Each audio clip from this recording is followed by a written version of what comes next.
Hello there. This week I'll be starting a two-part series on how to make money in the stock market.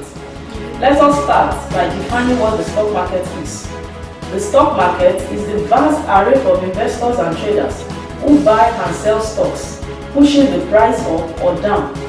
The ultimate goal of buying shares is to make money by buying stocks in companies you expect to do well, those whose perceived value in the form of the share price will rise.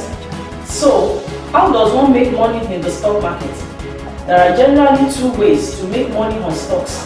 The first is when a company pays a portion of its profit to you as a shareholder in the form of dividends, while the second is in form of capital appreciation.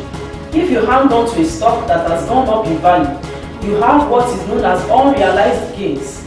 Only when you sell the stock have you locked in those gains. A stock market price has a high likelihood to rise if the market price is perceived to be lower than the company's intrinsic value.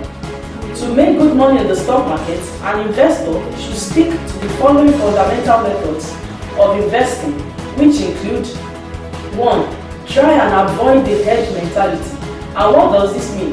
It describes how people can be influenced by their peers to adopt certain behaviors on a largely emotional rather than rational basis.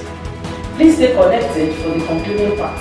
And if you are interested in knowing more, you can send your email address to info@atosibin.com and we shall be glad to add you to our mailing list. Or you can also follow us on social media at ASAM Investments or call us on 0903 599 6606.